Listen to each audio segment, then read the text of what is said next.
the beginning was the Word. Well, as you know, for the past few weeks, I've been very fundamental to my thinking and to my theology and to my understanding as a child of God and as a preacher. Much of what I preach and teach is premised on the concepts that I'm sharing with you through this series, and I want you to pay particular attention to them.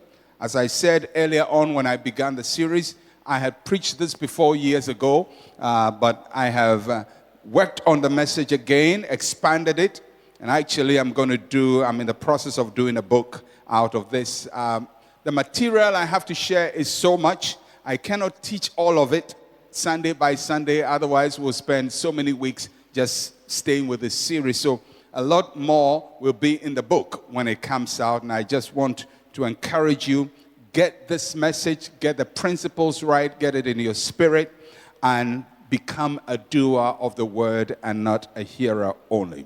We've talked about different aspects of the mandate. We talked about being fruitful, and under that we talked about the principle of the seed, and last week we touched on multiplying. Today we are at part 5, and we are talking about fill the earth. Fill the earth.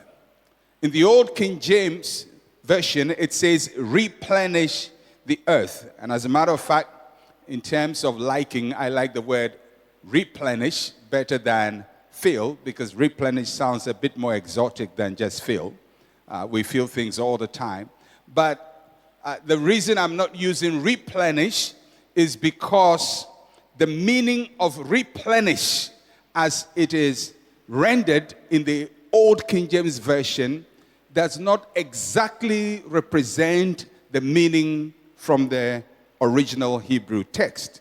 Because replenish means you have to plenish again. Plenish means fill. Re means again. So it gives the understanding that something was filled and then you have to fill it again. So it doesn't really do justice to the script.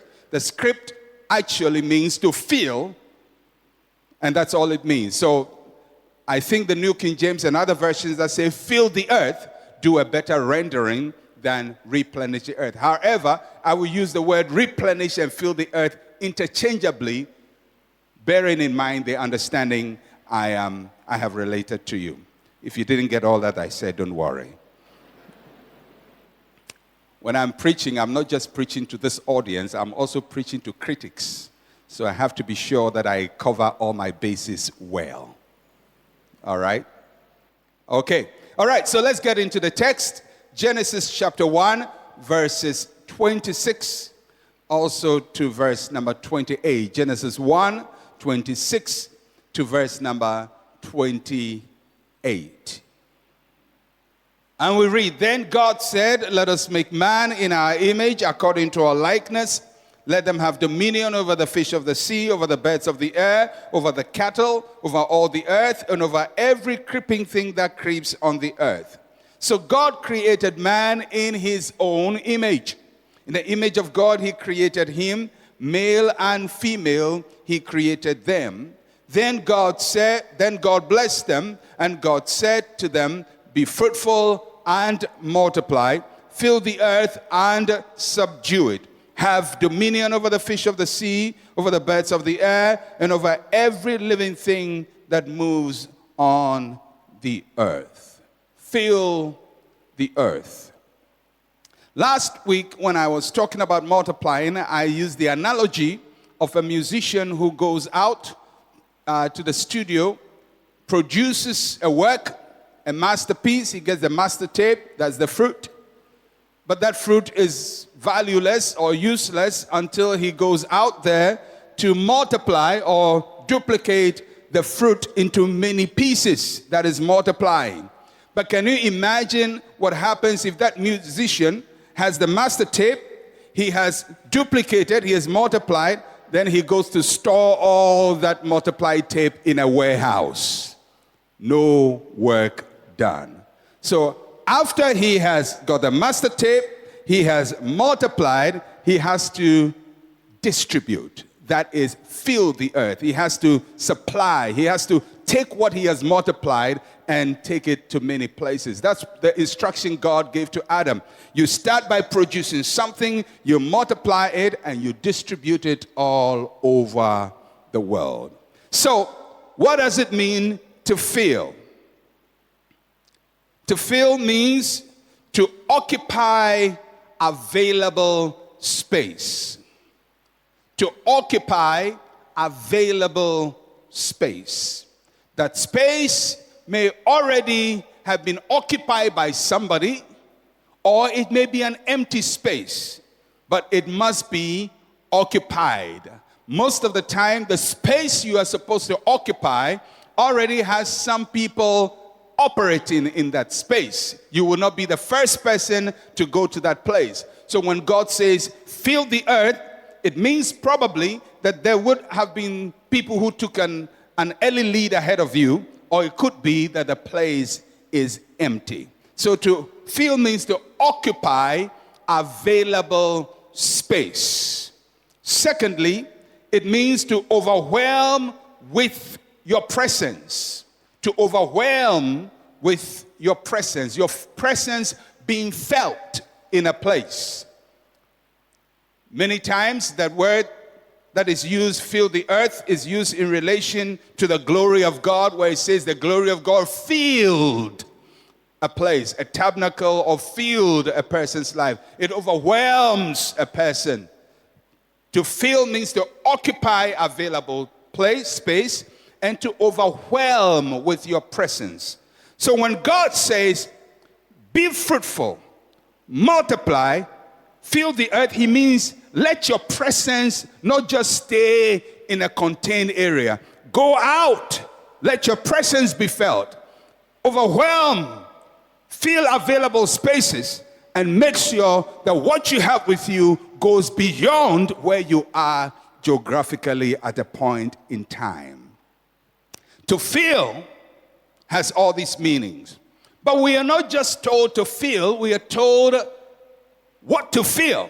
And the Bible says, fill the earth. Or as the old King James says, replenish the earth. You don't just replenish, there is a spot, there is a geographical space that you're supposed to fill. And earth is our agenda. Earth is our scope. And when the Bible talks about earth, it means land, it means country, it means wilderness, an unoccupied wild place. So, to fill the earth, you know that you have to deal with the earth. You have to literally conquer the earth. So, let's say somebody has, let's use the first analogy. A musician, he produces music. He's multiplied. But you know that the biggest battle is about to happen. Distribution.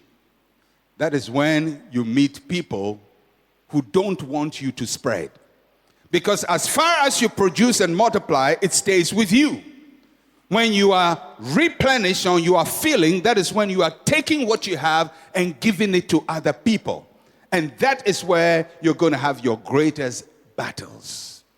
Because people may not mind that you are fruitful. They may not mind that you have been multiplying your fruit. But they will mind if you want to take that fruit beyond where you are to another place. There, you're going to fight forces. So, the command to fill the earth is wrapped in warfare.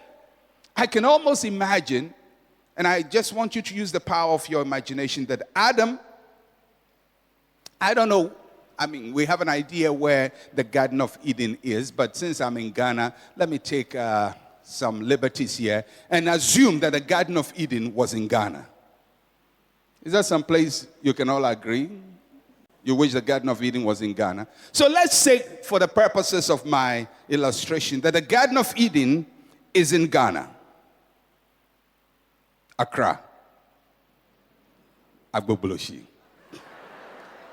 There is no Sodom and Gomorrah around us. There's no rubbish. This is Garden of Eden. Adam is here. And he's working hard, and he's produced, and he has children, and he has developed new tools and new inventions, and he's doing new things. Now he has a chair, he has a table, he has all kinds of things. He has clothes to wear. These are all things he didn't have before. But it's all here in the Garden of Eden in Accra. All right. Now God says, fill the earth. That means what he has created in the Garden of Eden, he must take to other places as well. Is that right? Now, when he starts moving from the Garden of Eden in Accra, Ghana, West Africa, on the 0 latitude and longitude, the center of the earth, practically, he's moving up the equator. So he starts moving. Now, when he's moving and he gets to the northern part of Ghana, he's going to realize that things are not the same in the north as they are in the south. And as he goes a bit north, he realizes that solutions he had developed down here in Accra don't work up there, because the weather, the environment is harsh, desert, hot. So if, for example, he had developed a certain kind of shoes which work well in Accra, he may realize in the desert those shoes may burn under his feet. So he has to find new ways of taking what he has to work in the desert. Then he goes beyond the desert and he goes up north. He gets to the cold regions. And all of a sudden, the clothes he had manufactured in Accra don't work again. The solutions that work somewhere do not work. So in replenishing, in filling the earth, you come into contact with new realities that were not there when you were creating your original fruit. So in replenishing, there's going to be a lot of change and adjustment. Are you following me? All right. Now, so what do you need to fill the earth? What do you need to fill the earth? God has given you something. You have a solution. You have an idea. You have been fruitful. You have multiplied. But you are working well in a space. Now you want to go beyond where you are. What are the things you need? I'm going to talk about 5 things that are essential as we replenish or as we fill the earth. First is that you have to extend. You need to extend or extension. That means you must stretch your limits. It is critical to have a sense of adventure and a hunger to see and do new things. We must be ready to explore new territories and go to places we are not familiar with. If you don't explore, somebody will explore you. You know, it's always interesting when you read world history. You see the difference between those who were filling the earth and those who were staying in their Eden.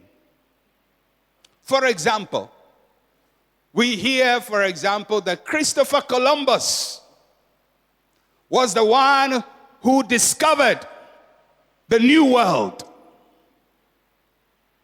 in, I think, 1495 or thereabouts. Am I right? You don't read history. Okay. But I think I'm about right. 1495, Christopher Columbus landed in the New World. He found people. But those people are not called the discoverers. Christopher Columbus is called the discoverer, but before he discovered, people were there.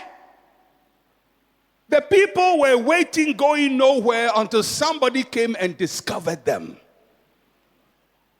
Wisdom. If you stay where you are and make no movement beyond where you are, somebody from somewhere will come and discover you. And when the person discovers you, they will be given the credit for where you are. So if you go to all the islands in that area, the names of the islands is not the names of the people gave it to who were staying there earlier. It's the names that the explorer gave it. Even America is named after the explorer, Amerigo Vespucci. Before then, there were the Cherokees, there were the Shawnees, there were all the Apache Indians and Sioux Indians. But the nation was named after the explorer. If you don't move, somebody will explore you. And after he explores you, he will put his authority over your life. So God says, don't just produce in Eden, go out beyond Eden and replenish the earth. The problem is that Eden is so comfortable that sometimes when you stay there, you don't want to go anywhere else. You have to extend. Secondly, in extension, you'll be met with opposition, so you have to contend. Contention. You have to fight off opposition. Every exploration effort will bring you into contact with new challenges. If you read history and you read who discovered the source of the Great Zambezi, they will tell you it was David Livingstone. But there were people living there. They are not given the credit for what they had because they never moved from where they are. And that's what happened to Ghana. We were sitting somewhere, speaking our nice fighting, our nice Ashanti, and our nice Ghana, and our nice country, and fighting our little battles until Don Diego de Azambuja got here. Then everything changed. Enslaved some, colonized some, and made us eventually to be citizens of a country we had not seen before. It was called Great Britain. Why? Because the Europeans were filling the earth. They took what they had and they went to the rest of the world to impose it on others. In a sense, they were fulfilling a creation mandate. You have to learn to contend. You have to fight because you're going to be faced with environmental hazards, cultural limitations, cultural problems, natural problems, man-made obstacles. Third, you have to make amends. You have to amend. You have to make changes. You have to modify. If you seriously, those of you who are into exports, you know that the way you package products to be sold in Ghana is different from the way you package products to be sold in other countries. If you go to the Ghana, we produce that's nice chocolates, golden tree chocolate. Local golden tree chocolate has a different mix and a different package from exported golden tree chocolate. The local one is made for our local taste, whatever that local taste is. But once you decide to go beyond where you are, you have to amend. You cannot take the solutions in Eden and go and implement it everywhere in the world. Because when you come into new environments, it will challenge the pre-programmed solutions you have developed. So there has to be change. You have to extend, you have to contend, you have to amend. Number 4, you have to transcend.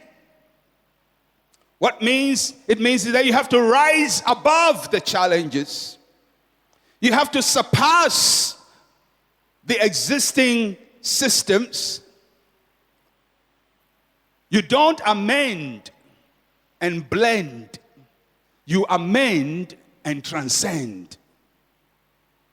In Matthew chapter 14, there is a very interesting story from verse 42. Jesus Christ says to his disciples, let's go to the other side. They were moving, exploring, moving from where they were to another location. But between them and the other side, there was a lake, which was almost a sea. And as the disciples went, they had opposition. And they had no clue how to solve the problem because the wind was against them. Everything was contrary to them. Then they saw Jesus come to them. He had transcended the problem. But they thought he was a ghost. Jesus came and said, Fear not, it is I. They amended, they changed their minds. But only one of them had the courage to ask Jesus, can I do what you are doing? Jesus says you can. You can also walk on water. And only one of them decided to walk on water. The rest were very happy to have no problem and to have Jesus in the boat. But you know, Jesus didn't want them to just have a comfortable life in the boat. He wanted them to step out and experience power over the elements. But only one person was ready to do that. May I suggest to you that in life, most people like to stay in the boat. Only a few people want to walk on the water and transcend the opposition. And for those who stay in the boat, they never feel the earth. They can be fruitful, they can multiply, but nobody will ever hear of them in the world. My friends, we didn't come to the earth just to populate the earth. We came to make an impact. And every human being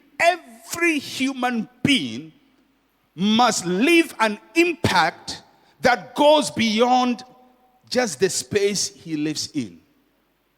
The world must hear of you. The world must know you came, you lived, and you left. When you leave, the world must feel the impact that something has left.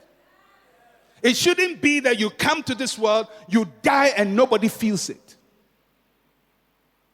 The world must know something has left. Somebody has left. And that can only happen when you are fruitful, you multiply, and you go ahead to face the world and make an impact in the world.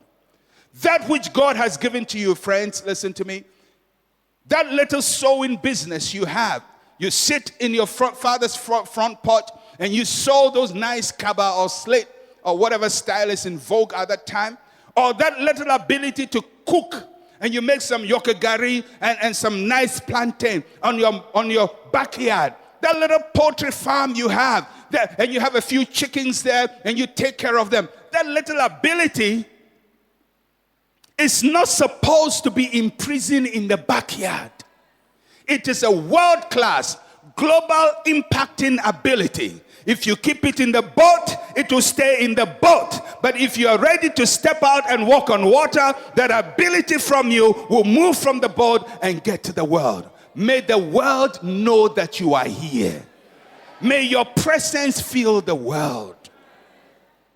Everywhere you go, the most recognized name brand on earth is Coca-Cola. Coca-Cola is nice, it gives job to people, but it is water, sugar, color. And a secret ingredient nobody knows about. But when I drink it, I drink water, sugar, and some brownish color. But everywhere you go, it has replenished the earth. And not only that, it has subdued. That's another, I'll get into that later. But it has replenished the earth. You hear of Coca-Cola. You hear of Nokia. You hear of Samsung, Hyundai. We are pronouncing names that are foreign to our tongue. Mitsubishi, Samsung, Nokia. What words are those? Somebody should be pronouncing a champon. Togbe kope. The car they drive in should be Togbe. The drink they are drinking should be Chenu. People must feel that we too, we came and we didn't just stay in Eden. We replenished the earth. God gave that command. He says, don't just stay. He built Eden for them. He planted a garden for them. But he says, don't stay here. It's my garden. It's my place. It's where I put you. But don't die where you were born. Go out and fill the world. Adam, Eden is your home, but Eden is not your final resting spot. Replenish. Fill the earth. Touch the world. But anybody who touches the world knows there has to be change. You know, most Ghanaians like Chinese food. Somebody was telling me yesterday that Ghanaians like Chinese food so much. If you have Chinese restaurant, it's almost certain you will make it. But Chinese food is Chinese. If you go to China and eat Chinese food, it doesn't taste like Ghanaian Chinese food. It is Chinese and you won't like it. If you go to Italy and you taste Chinese food, it doesn't taste like Chinese food in China. It doesn't taste like Chinese food in Italy, in Ghana. It has an Italian flavor. If you go to America, depending on which region, whether you are in California or you are in Louisiana or wherever, Chinese food tastes local. You go to Britain and eat Chinese food, it is very British and mostly tasteless. Why? Because wherever that food goes, it doesn't just go to be what it was in China. It amends its way, it contextualizes, it adapts, and then it transcends. And it stays. And it controls the economy. So transcend. And after you've transcended, you have to defend. Protect your advantage. Protect your advantage. What God is saying is, when you take a territory, you don't lose the territory. I like the British. I don't know about you. I mean, they don't cook too well, but I like the British. You know what I like about the British? England is a very small island. The British Isles, the whole thing. England, Wales, Scotland, Ireland. It's small. Just about Ghana. Small place. And it's an island. It doesn't even have neighbors. Its neighbors are sea. Small place. What I like about the British is that the people on this small island, tiny little island, dreamed to conquer the world. Whatever made them think so was a good thing. And prior to the Second World War, they had control over 2/3 of the world. The British Empire, the British used to say, the sun never sets on the British Empire, from the east to the west. From Australia through to Hong Kong, through right down to Pakistan, to India, to many of those countries, Singapore, right coming through to Africa. Most of us were colonized, and way up to Canada. They colonized all of us. And now I'm preaching not in Fanti, but in their language. And it's a small island. It's not a big country, small island. Even the good old United States of America speaks British language. The only thing is that wherever the English language goes, it gets amended. So we have our Ghanaian English, Zimbabwean English, South African English, Australian English, American English, Canadian English, and the British have theirs too. We don't care much about what they say. We say ours. All right. So you have to make sure that you defend what you get. Now let me take you through a profile of an expansion program. The one that Jesus Christ himself gave. Acts chapter 1 verse 6 to 8. Acts chapter 1 verse 6 to 8. Jesus Christ gave a program for how filling or replenishing should be done. Acts 1, 6 to 8 says, therefore when they had come together, they asked him, saying, Lord, will you at this time restore the kingdom to Israel? And he said to them, it is not for you to know times or seasons which the Father has put in his own authority. But you shall receive power when the Holy Spirit has come upon you, and you shall be witnesses to me in Jerusalem, in all Judea and Samaria, and to the end of the earth. The growth process of the early church was not left to chance. Jesus set out for the disciples the expansion program for his church, where to start and where to end. It is a program that all of us can learn from. He gave them 4 points. First was the starting point. He says, you start in Jerusalem. Jerusalem is a familiar place. It's the local place. It's a local business. Why do you start in Jerusalem? Because that is where Jesus ended his ministry. That's where Jesus died. That's where Jesus resurrected. That is where the message of the gospel was dramatized before the disciples. Jerusalem was the capital of the Jewish nation. The people there were Jews. And Jesus knew that the Jews could relate to his message because the Jews could relate to his birth and the expectation of a Messiah and the linkage to Abraham and all of that. The easiest person, therefore, to communicate the gospel was to the Jews in Jerusalem, the capital. You start in a place where it is easy for you to tell your story. That's what Jesus said. You start local. You don't start a business and make it international right from the beginning. You start local. You start in a place where you are accepted, where you have strength, where the evidence around you always reinforce what you stand for, where there is demand for what you're trying to put out. The people were expecting a Messiah. They could preach that Jesus was a Messiah. You start from the local. Then he says from Jerusalem, you go to Judea. Judea is the second level.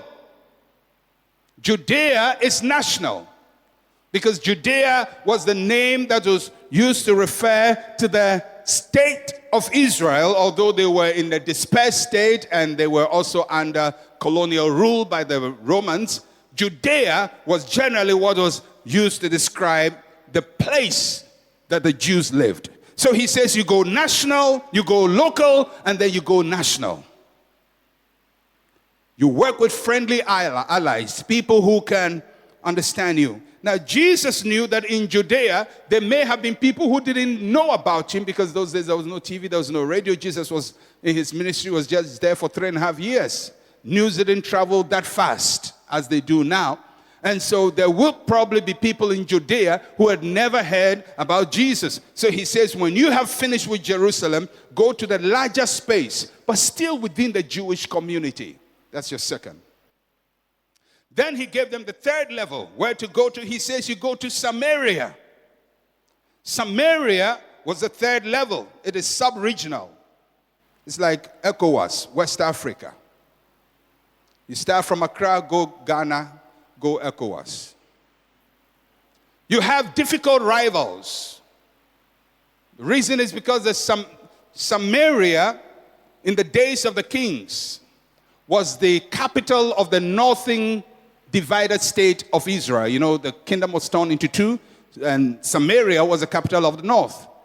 But eventually, Samaria, after the exile and the return of the people, became populated with a mixed multitude, Jews and other people who had been settled. So Samaria, the people of Samaria were like Jews, they were not like Jews.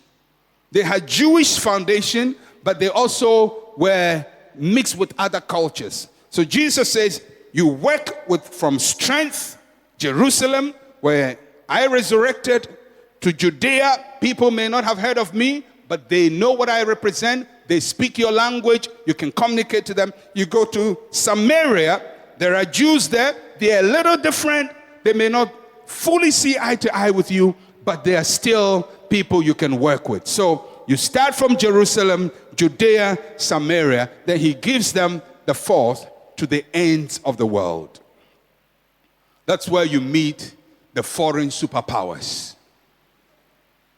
Before you start going to meet those giants, conquer Samaria, conquer Judea, conquer Jerusalem.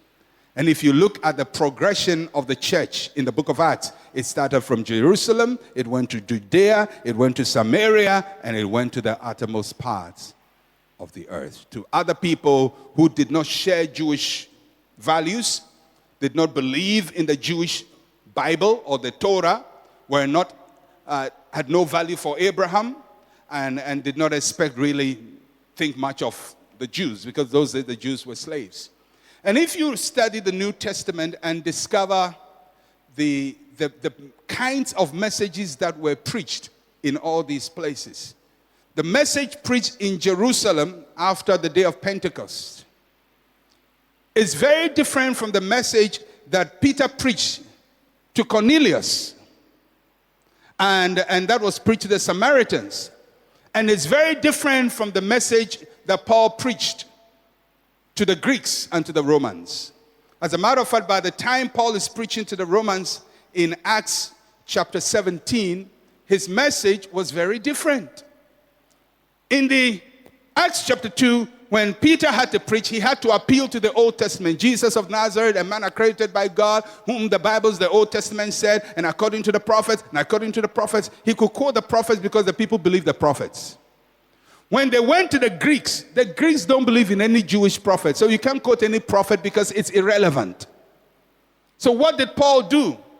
He preached that classic message in the Areopagus when he started quoting nature and local poetry. He says, when I came through your city, I looked around and I saw an inscription that says, to an unknown God. So I observed that you guys are very religious. Whom you call unknown, he's the one I come to manifest or to preach to you. Because all of you know that God is big and God is above all things. Then he doesn't live in the things that you have created. As your own poets have said, in him we live and move and have our being. And then he went on with a message and ended up with Jesus Christ. You see where he started? He started with commenting on social development, on local newspaper stories, on poetry, but ended in Christ. In Jerusalem, they start with the prophets and ended with Christ. The same message ended with Christ, but it all begins differently. Why? Because when you go outside your Eden, you get people who don't believe in some of the things you believe in. Some of the things you take for granted, they don't share it. So you have to adapt, but end up the same way you end up with Christ. And that's how the message got out beyond Jerusalem to other places. And that's how come in a space of about 300 years, Christianity, which started as a subculture of a minority religion called Judaism, had become the predominant religion in the then known world. Almost everybody was converted. In fact, it was said of the New Testament believers, the people who have turned the world upside down have come here too. Wherever they went, something changed because they had a message. They knew how to take it from Jerusalem to Judea to Samaria to the ends of the world. The problem with many of us is what we say in Jerusalem, we say the same thing in Judea, we say the same thing in Samaria, we say the same thing in the ends of the world. You go to a Ghanaian church in New York and it looks like a Bubuashi church. The structure is all the same. They are thinking, and you are dancing, and you say you are reaching America. Which American will come and behind you? No, you're not going to make progress. It's a Jerusalem message, but you are now in the ends of the world. Change. The same essence is to bring Christ, but modify your approach. Talk like the people at the ends of the world. Use their language, use their culture, use their framework, and make sure you carry your message to them. You cannot make a product and export to the rest of the world and package it as if you are selling it at Malamata Market. You cannot. You cannot. Look at the things people export. They look like they just came out from Agbogloshi Market. And you are selling it and you are competing with Macy's and you are competing with Marks and Spencer and you are competing with Nordstrom's and you are competing with some of these big shopping lines in the US, in Europe, and you've packaged it as if you are selling it to people who are in your hometown. Or you set up a church, you run it the same way everywhere. No. No. If you're going to replenish the earth, there must be a radical change. There must be a radical change. In fact, some of my books which I write, I package them differently outside than in Ghana. Sometimes even the cover design is different. Because there are things Ghanaians like. Give it to them. Jerusalem. But when you go to Samaria and you go to the uttermost part of the world, don't behave like everybody is from Jerusalem. Not everybody is from Jerusalem. Some are from the uttermost part of the world, and you have to learn to meet them where they are. You know, one of the major reasons why Ghanaians and most Africans cannot penetrate the world is that we take our world with us wherever we are. So he's a Ghanaian in Accra. He goes to New York. He goes to settle in Ghana. They are doing adoring, naming, funeral, festivals. You know, the same thing. Same thing.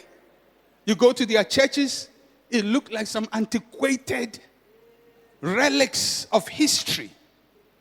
But they are happy and people are dancing, yay, and then they are sorry, no. All right. Let me go. It's possible to multiply and not be able to influence the world. Let me show an example of Israel's example of how a people can multiply and still be powerless. Look to Exodus chapter 1, verse 7 to 10. Exodus chapter 1, verse 7 to 10.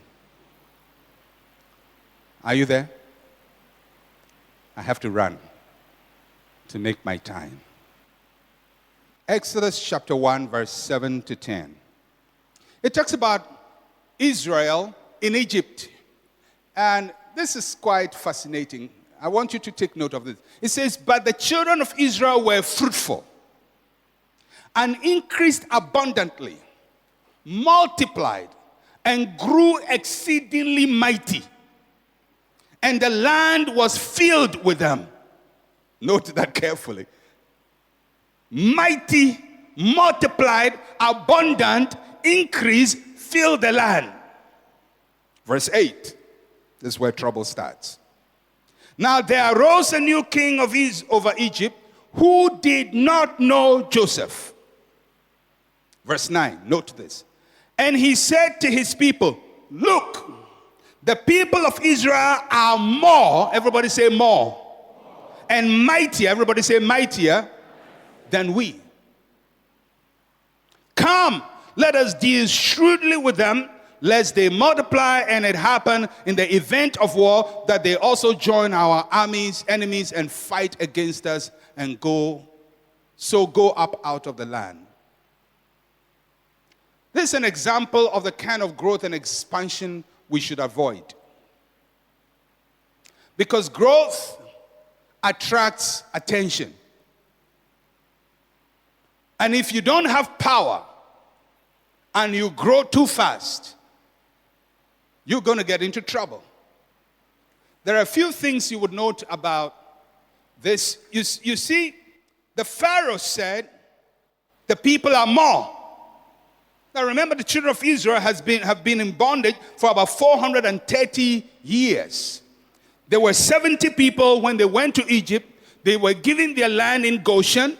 They stayed there for 430 years. Over that time, for whatever reason, whether they were obeying Genesis or whatever, they multiplied children. They have plenty children. They were filled in the land. Now the Egyptians have become the minority because according to the Pharaoh, they are more than us. Can you imagine? The Israelites are now more than the Egyptians. Then the persecution started. There are 4 problems I notice about Israel, and I just want to bring to your notice. The first one is that they were a majority without authority. They had the numbers, but no political power. They hadn't learned to convert their numbers into power. Let me talk to the church. In Ghana, Christians in Ghana, about 68% of the national population, according to the 2000 census. Of the total population of Ghana, 25% of them are Pentecostals or Charismatics. But Pentecostals and Charismatics, although they form the largest block of any identifiable group in Ghana, no politician ever seeks to appeal to them. Why? Because they have numbers, no direction. Do you know we can determine at every time the kind of leaders we want in this country?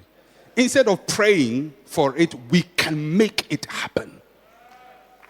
If you have the majority, you have to build power into that majority.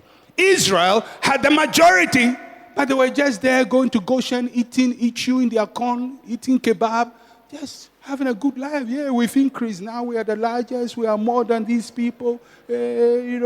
God has blessed us according to Abraham. Look at how we are. We are more. No authority. So when they went to parliament to legislate against them, there was no representative of Israel to counter that proposal. They were sitting down with their numbers, no authority. Woe on you if your business is everywhere in Ghana, but you don't have power blocks you control. Okay? All right? Secondly, they were a crowd without clout. They were a crowd without influence. Joseph was the last man who had influence. As a matter of fact, he was the one why they came to Israel. Joseph died and no Israelite considered, there is a power vacuum. Let me also build myself to be like Joseph, so that at every time these Egyptians will value us. They didn't care. Joseph died. They didn't replace Joseph. They didn't have any replacement. They were just having fun.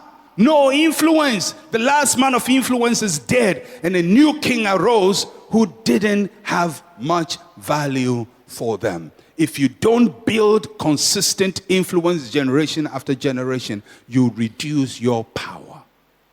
A crowd without any clout. They had numbers, but it was useless. Numbers is great, but it's not everything. Thirdly, they had strength without strategy. The Pharaoh said, they are stronger than us. They are stronger.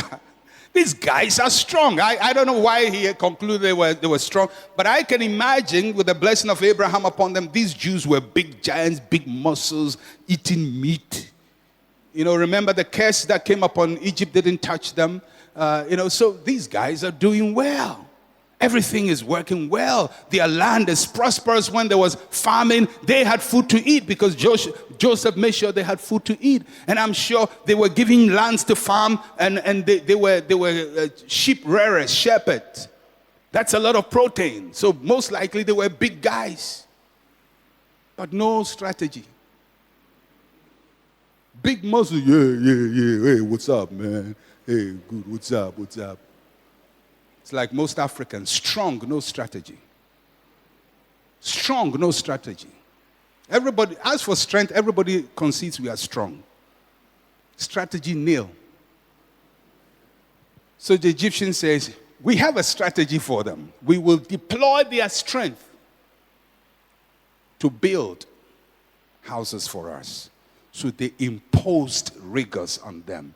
Woe in you when you are strong physically, but not mentally strong to make your strength protect you. Strength without strategy. We always talk about, Africa is strong. We have the oil, we have the minerals. And so what? It's strength without strategy. As I say always, we say Ghana has discovered oil. When did Ghana discover oil? Ghana hasn't discovered oil. Some American companies have discovered oil in Ghana's territorial waters. Strength without strategy. And we say we've discovered oil. You see what will happen. Fourthly, they were an army without ammunition. They didn't even understand the military implications of their numbers. But the Egyptians had looked at the situation and said, this thing has serious security threats for us. When we have war, these guys can turn against us. An army without ammunition. And the majority was enslaved by the minority. You say, oh, that's Bible. Oh, it happened in South Africa under apartheid. 5%, no, about 10% of the people rule the rest. Rule the rest. And we were singing, but only a few people, only a few whites control the rest of them. Because when you are an army without ammunition, when you are strong, you have no strategy. When you have the crowd, you have no clout. When you have majority, you have no authority. Somebody somewhere will enslave you. So when we talk about multiplying and filling the earth, it must come with a commensurate power system so that as you go out in the world, you don't become prey to the fowls of the air. Exodus chapter 23, I'm ending with this. Exodus 23, verse 27 to 30. This is how God said growth was going to take place in Israel after they left Egypt. He says, I'll send my fear before you. I'll cause confusion among all the people to whom you come, and will make all your enemies turn their backs to you.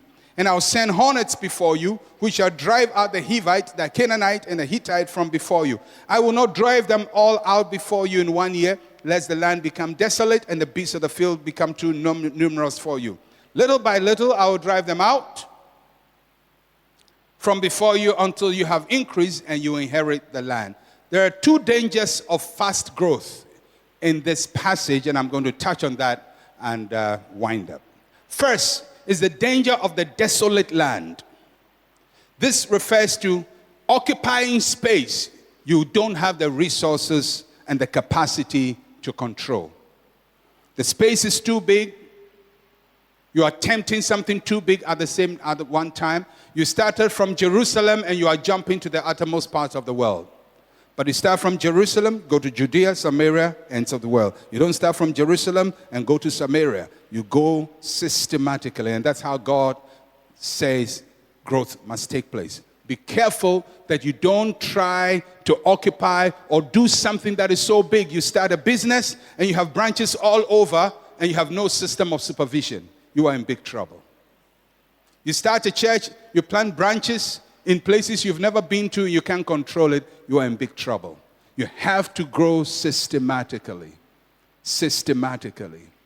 Why don't we have a church in Iceland? Who is going to pastor that? And how can I tell what's happening in Iceland? Why don't we have a church in Tokyo? We don't have the system to oversee a church in Tokyo. We have to grow from a center in a point, in a place where we can always monitor the growth. Because if you can't monitor your growth, that growth will turn against you. Don't start a business and open branches all over. That's not the kind of growth God is talking about. It will give you a desolate land. Land you can't control. And many of us spread ourselves too thin. You must be fruitful, you must multiply. But when you're growing, it's Jerusalem, Judea, Samaria, ends of the world. You go systematically from one logical spot to the other. And always building on your strength and leveraging your strength to the next place. That's God's system. That's God's way. And God himself is saying to Israel, I will not do it all at once. Why? Because if I do that, you cannot manage the growth. But I'm going to do it at a pace where you develop capacity, and then I give you more land which you can manage. Many people have killed themselves in business by expanding their businesses way bigger than even their staff strength. You've employed all kinds of low-level people who are buga, they don't know anything, and you've built this huge business. They will collapse your business for you. They don't have the capacity. So be careful of the desolate land syndrome. Second danger is numerous beasts. Numerous beasts. A lot of beasts. This refers to provoking enemies you don't have the resources to fight. Not everybody should be provoked. There are certain people, even when they are annoying you, you must smile. Because you can't fight them. Wait, you can fight them next 3 years. Don't face them when you are weak. Tolerate them. Humor them. And whilst you're doing that, build your strength. And one of these days, when they start doing the same things they were doing 3 years ago, you have the ability to say, shut up. Not every fight must be fought. Not every battle must be fought. Sometimes it's good to lay low and not make people know how strong you are. Don't expose your strength. Don't expose your ability. Don't brag about what you can do. And don't throw your weight about and make enemies that you can't fight. Because believe you me, in this world, whilst you are peacefully going about your business, somebody is strategically thinking of eliminating you. So don't provoke beasts you can't fight. And when you are making enemies, make them few. Don't make too many enemies. You have an enemy of Ministry of Finance, enemy at Ministry of Trade, enemy at AMA. You are in big trouble. At least make enemies at AMA, but make friends at Finance. You have to balance your enemies. Don't just make wholesale enemies and say, as for me, I speak my mind. I don't care what you think. You are not smart. You are not strategic. If you are strategic, you control your temper. And some people, they are not worth having as enemies today. You can make them enemies next year. But this year, you can't. And if they decide to fight you, you are dead. You will die before you can fight. Don't make too many enemies. And anytime you make an enemy, make a friend to balance him. All right? If you go to an office and somebody says, you this man, I don't like your face. Look for somebody in the office and make him your friend. Balance that, because if your enemies become too many in a place, they can conspire and wipe you out. That's what happened to Israel. The Egyptians were conspiring to deal shrewdly with them, and nobody has clue of what is happening until they are all enslaved. And it took them another 40 years before they were delivered. May God give us wisdom. Amen. Finally, let me end with this. So what is God's great desire? What does God desire most from us? What are we supposed to fill the earth with? And I'm ending with this. Numbers chapter 14, verse 20 to 21. Then the Lord said, I have pardoned according to your word. But truly, as I live, all the earth shall be filled with the glory of the Lord. God desires to fill the earth with his glory. In Habakkuk chapter 2, verse 14, it says, for the earth will be filled with the knowledge of the glory of God as the waters cover the sea. What does God expect from us, children of God? He expects that we fill the earth with his glory, that we touch the earth with his glory. Listen to me. There are people filling the earth with alcohol, with pornography, with drugs, and all kinds of dangers. We, the children of God, must counteract that and fill the earth with products that honor God, that honor family, that builds human lives, that encourages people, and that makes the world a better place. Let's fill this earth with the knowledge of the glory of God. May you walk and work with God and touch your world and touch your generation with so much glory, with so much power, that the world will know that you came and you lived and you made a difference. God bless you.